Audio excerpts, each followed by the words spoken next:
Sa iban pang balita, mga empleyado sang Zaraga LGU manug isa na kabulan nga wala sang sweldo. Problema nag-ugat sa suspensyon sang pila ka department heads. Si Julius Bilacaol nakatutok. Sa palabuton nga Nobyembre 15, may isa na kabulan nga wala sang sweldo ang mga regular employees sang Zaraga LGU. Oktubre 15 pa kuno sang nabaton sa mga ini ang ilang sweldo. Apang mas malala pa ang mga job order workers sa Banwa. Bangod ulihis ang inadlaw ang ilang sweldo. Masobra na isa ka bulan nga wala sila sang sweldo nga nabaton.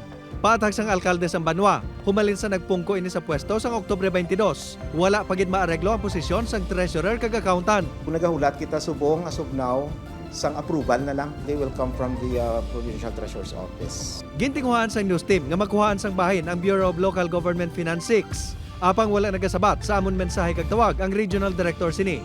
Apang suno sa alkalde, yara na sa Central Office ng Department of Finance ang ilagin sumiter nga mga dokumento para sa approval. Ang problema ang nagsugod sang gindismiss ang Office of the Ombudsman, sanday anay Mayor Maria Jofel Soldevilla, kag anay Vice Mayor Michael Omar Lacson, bangod sa grave misconduct sa pagbakal sang LGU sang duta nga ginapanagyahan sa pamilya ni Lacson. Kaupod sa order ang anong kabulan nga suspension sa Municipal Treasurer, Accountant, kag Budget Officer.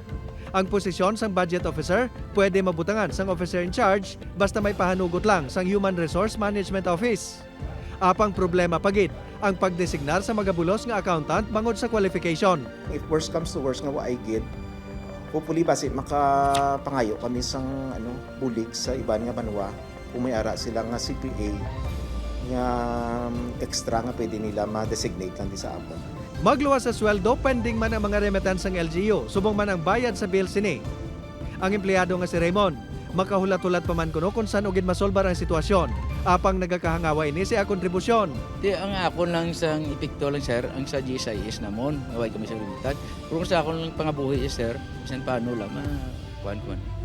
So, saya. Pasalig naman ni Mayor Silveo, sa tion nga maplastar na ang tanan, magabalik naman sa normal ang sitwasyon sa LGU. Julius Bilacaol, 1 Western Visayas.